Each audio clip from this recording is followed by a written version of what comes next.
It's Friday. You know what that means? It is time for episode 3 of Personally Injured, baby. Cheers. Cheers, my dude. Good to see you, man. The only smiling face I've seen all week. Everybody's been on me. It's nature of the beast, man. I always got people up my ass, man. That's just the way it is. I can't get away from it. God, come to the office, and I'm getting hassled. I go home, I'm getting hassled. You know? It's just the way it is. Speaking of not being able to get away, did you see they tried to get the felony indictment against the sandwich thrower, and it came back misdemeanor, and he did not get away. I mean, I was impressed.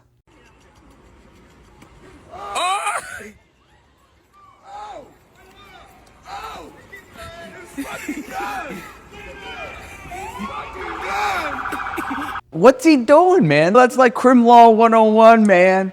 Bro. Not only it's a battery, you know what I mean? Just don't throw sandwiches, dude. Just don't throw it. More importantly, why are you wasting money on a perfectly good sandwich? Like, you weren't hungry? Assuming you got away. Now you worked up an appetite because you ran away and you're not even going to have no food. Just wasted your Sammy. Lit, dude. That guy must have been hammered. So, to go buy a sandwich and then to throw the sandwich, I mean, all reason and logic is gone. Well, first of all, them shorts he had on, them britches was a little tight. I don't know who he thought he was going to be able to run away from in those, because they were snug. Dude, that's the new style, man. If we were in our 30s and we were still running from the cops, you better believe we'd probably have some tight shorts on. Nope, not me. I need the space.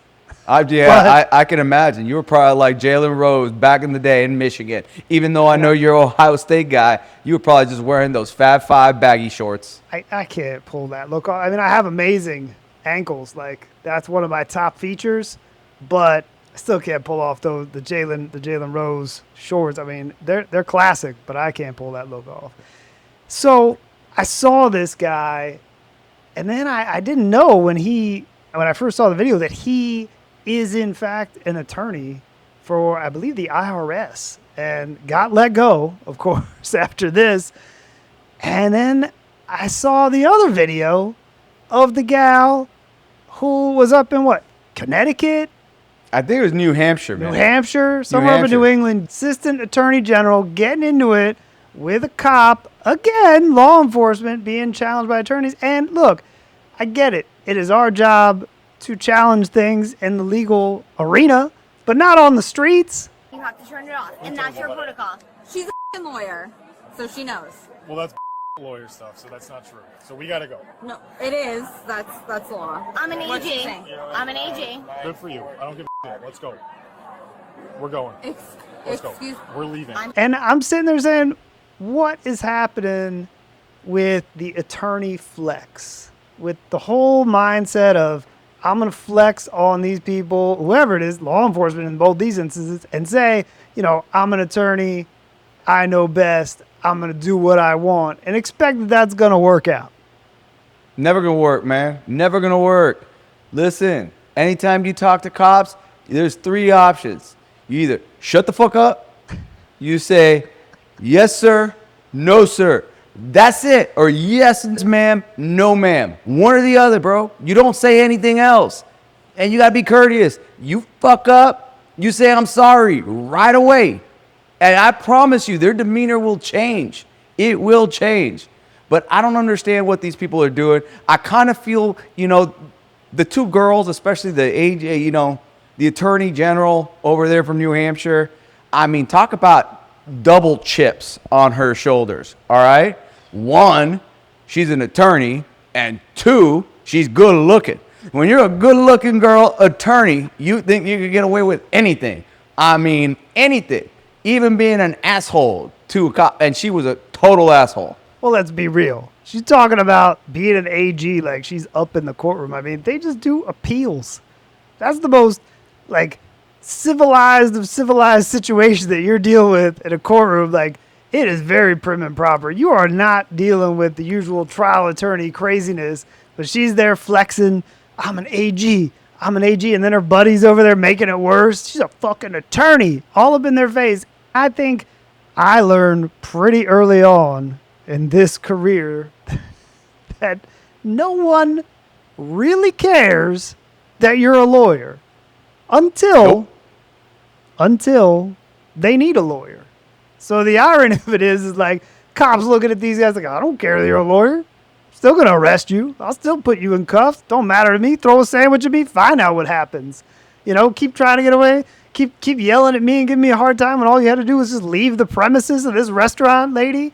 And I'm still gonna arrest like that. You're ending up in cuffs, and no one cares. You can play that flex all you want until that situation goes sideways. It's like, you know, what was it, Dave Chappelle, when keeping it real goes wrong? This was like when flexing as a lawyer goes wrong.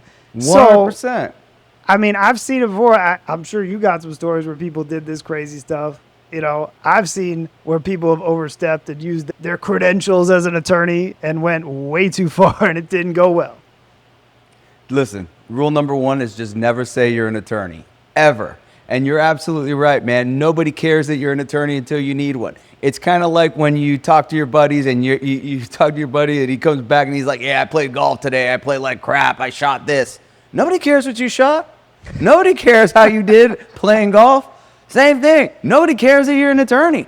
Doesn't matter. But let me tell you, talking about like one of these like attorney things with cops, you know your boy's got a good story with that one, man. Oh, I want to hear this. Well, listen, I don't know if you want to hear it because it's going to bring back some bad memories for you, good memories for me. In fact, this is probably my last weekend of complete and total peace while you're living high on the hog on things like this, because this thing happened when I was an attorney back with you at the state attorney's office. Oh. And this situation, it was one of the best days of my life, all right? But it was kind of one of those situations where I had to deal with a cop and kind of just like not say that I was an attorney, where things could have gone a little bit sideways. But it happened on January 8th, 2007. Do you know what that day was, Ian? Oh, I know. What day was that, buddy? I guess that was the national championship, Florida Gators, Ohio State, the SmackDown. Oh, man. Gotta go bring Glendale Stadium, University of Phoenix Stadium, whatever the hell it's called now, State Farm Stadium. 3/4 red, silver, garnet and silver. 1/4 of it orange and blue. All I hear in that stadium is OHIO.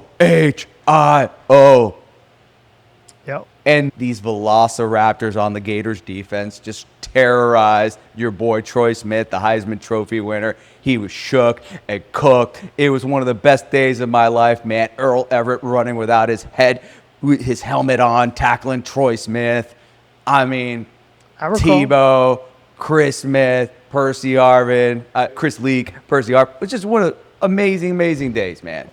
So I was running, and you know that I was running around because nobody thought the Gators were going to win. Everyone thought Ohio State was going to blow them out, especially before Teddy Ginn and his whole family got drafted by the Dolphins, and he took the kickoff all the way home for a touchdown. Everyone thought Gators were cooked, and we came back and we crushed you guys. I was running around at halftime to all Ohio State fans saying, that just happened.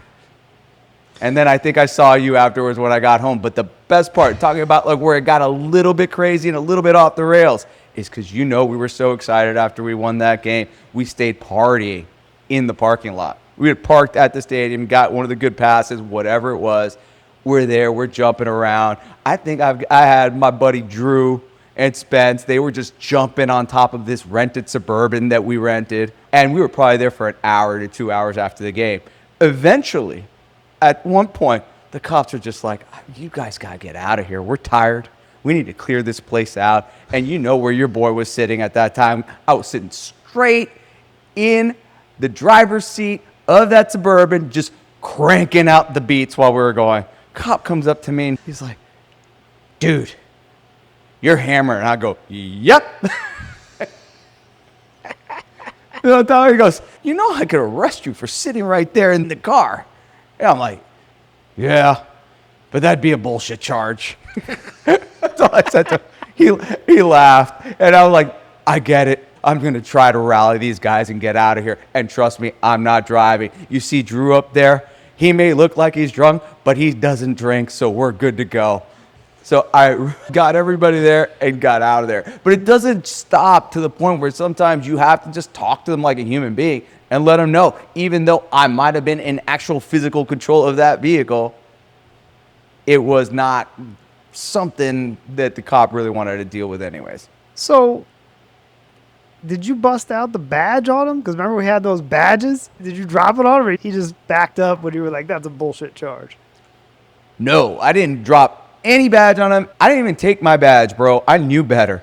All right? Did you ever use the badge? Not once, bro. Not once. Listen, I would be too tempted of having that thing in my back pocket, man. I had somebody use my badge one time, also a state attorney, but they didn't have theirs on them. So we are downtown in Fort Lauderdale, bunch of 20-something lawyers trying to blow off a little steam, and we're trying to get into America's Backyard. I remember that place. I don't know if it's still there, but we're trying to get in, and apparently Lil Wayne is there throwing, I guess, like his own birthday party, whatever the case may be, and the guy at the door tells us, like, yo, Lil Wayne's having a birthday party. The only way you're getting in here is with a police escort. All right? Yep. And I'm like, all right, well, I guess we're going down the street. And I'll leave out names, but a stage ranger says, hey, you have your badge? I'm like, yeah, I got it. And he goes, well, give it to me. He goes up to these two cops that are standing over there doing whatever they're doing to keep making sure things stay orderly. Talk. All of a sudden, the two cops come up, say, come on, guys, walk in. The bouncer tries to get in the cop's way. The cop just shoves the bouncer out of the way, walks us in. He's like, you guys want to pay the cover? And I was like, not really. He's like, come on in. So here we are, America's Backyard, Lil Wayne's party, because somebody utilized a badge to get in there. I said, what did you say to the cops? Guys, this is to me. I told him we were all state attorneys. We were trying to go in there and have a drink, and we couldn't get in. And he says, are any of you public defenders? I says, nope. And he goes, all right, follow me. Boom. So, yeah, that was as close as I ever came to utilize the badge for any reason. Otherwise, it just sat there in my wallet all day long doing nothing. That was impressive because that was the height of Wheezy's powers, too. Oh, yeah. That was the Carter 3, man. I never saw him. I was in there looking everywhere. But I didn't ever tell you about my Wheezy story where we were talking about assault. I was assaulted by Wheezy F Baby. Not even playing. So we are at the Masters tournament 2017. Go there with my You've been pop. to the Masters? My dad and my brother wanted to go. We had to combine our shekels, share a hotel room. I think it was like one bed. I slept on the floor. Brutal. So we go to this. Tournament's over. We're leaving. And there's like, just the way this is set up, it results in this like human traffic jam. And everybody's just kind of waiting, making your way through this little area that kind of funnels down. All of a sudden, somebody just shoves me in the back. Like, I'm just minding my own business. I just get blasted. And I fall, like, almost forward onto my knees. And I'm looking up trying to figure out, like, did I just get hit by a car? Like, what was that? And this little guy with a hood on was flying through, and he just keeps shoving other people. And he's got two very large individuals with him. I'm still trying to figure out what happened. And the guy that's next to me, well, I don't know, looks at me. He's like, that was Lil Wayne that just knocked you down. And he's looking at me like, I'm going to go looking for the authorities. I'm trying to get an autograph. Like, Weezy, come back. And he just kept trucking through like he wasn't waiting for nobody. I was like, Weezy, come on. Oh, man. Trying to get the fireman's autograph. And I couldn't get nothing, man. He didn't want no business with you, man. He You were a did not. tiger. You were a tiger. So, yeah, I mean, you could see those instances where we've had in our lives where it gets real close. You know, and people start flexing on the attorney thing. I usually try to keep it to myself. I don't want anybody to know that I'm a lawyer when I'm out there. Nowadays. People don't like us. They don't like us. Especially us, man. We got the worst rap. Even though we got one of the most noble professions in what we do, our part of the law, helping people that have been truly, truly injured and their lives have fallen apart, we got some of the worst. We got some of the worst raps out of any other attorneys. And you know what? A lot ambulance of it, chasers, whatever they want to call us. Yeah. I mean, unfortunately, it's a lot of the advertising, man. People have seen it, and they did. It really, really does.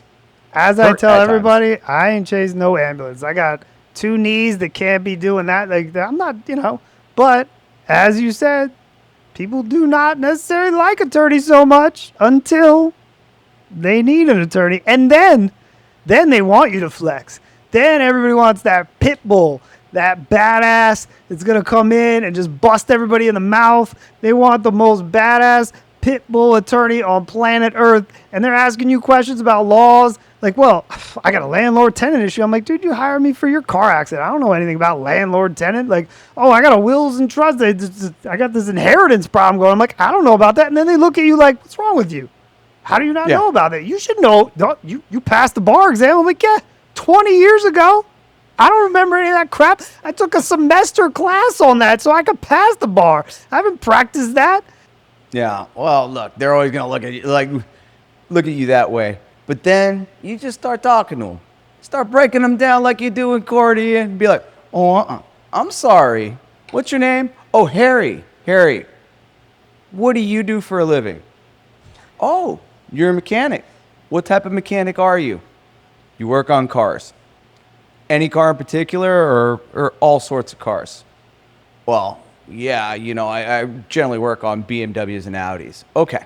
So if I brought in a Ferrari over here, you think I'd be better served talking to you or to somebody else that does, specialize in Ferraris? Or even better, you know what? My boat engine just broke. Can you come over to my house and help me fix my outboard Yamaha?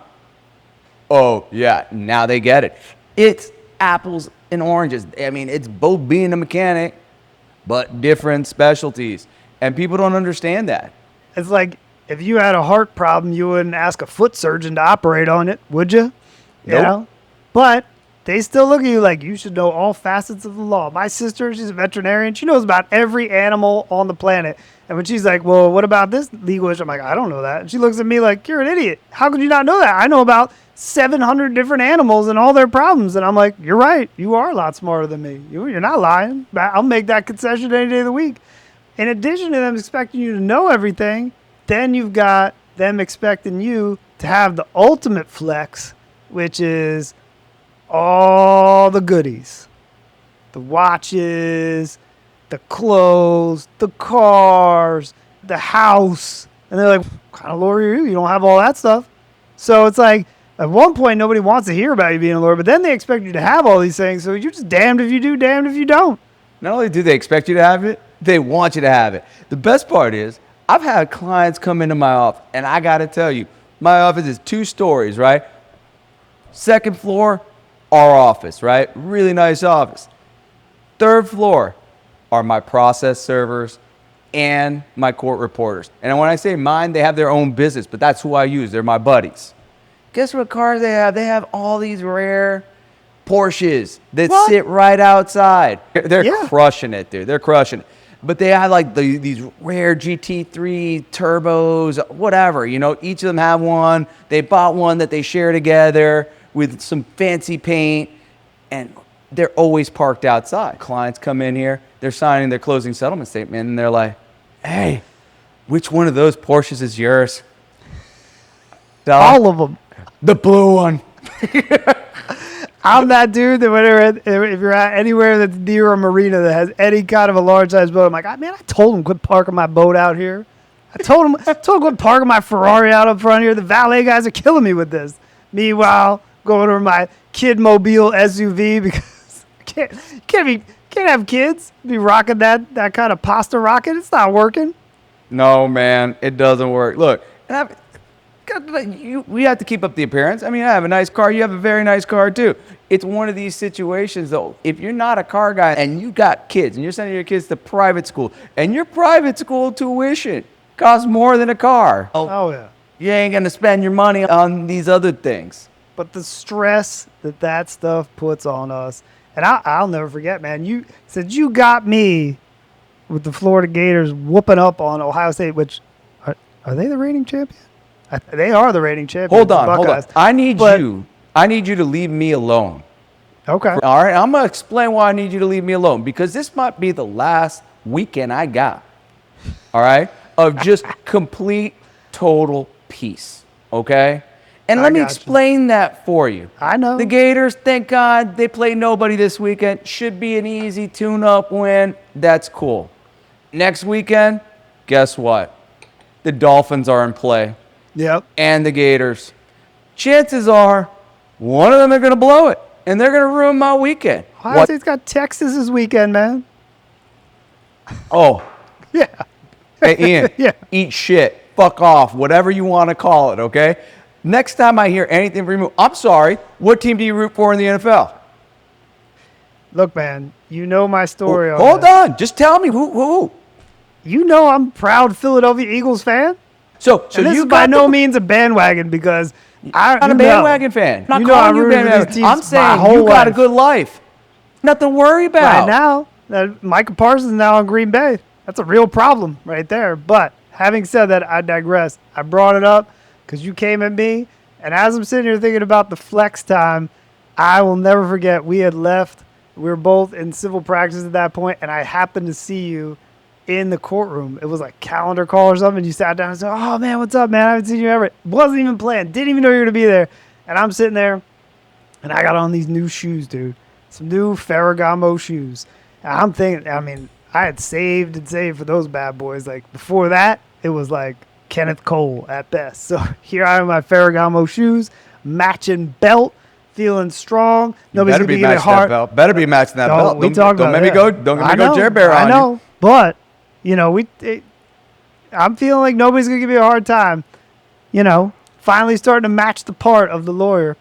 They call my case, and I'm like, get my stuff, and you're like, you see the sole of my shoe, and you literally like point out, you're like, oh man, I like those, and I was like, oh thanks, man, and you like look over me, you're like, now you just gotta get you one of these, and bust out the Rolex on me, and I'm like, oh, come on, dog, come on, right before I gotta go up for my hearing, and I just took my confidence, just gutted me, and I was like, oh man, get back to the office, but I was like, how'd your hearing go? I was like, oh, Moncy was in there messing with my head. He's living in there rent free, flexing with his Rolex, making me feel like he's just big bro with me. He's just big bro with me, and I had nothing, man. But you were on the defense side. I had to get in your head, bro. I know, but we didn't have the case against each other. You could have done me a solid, just left me with the shoe compliment. I feel like you weren't even complimenting the shoes. You were just setting me up and be like, oh, I'm about to bust out the new arm jewelry on him, make him feel it. I was like, oh man.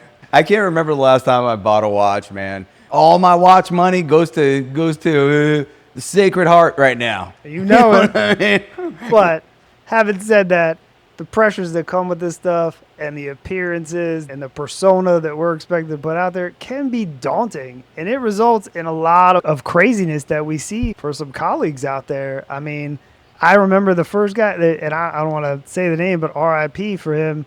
I saw him speak at an event, at a CLE event, and he had just been on the cover of Super Lawyers, and he was larger than life.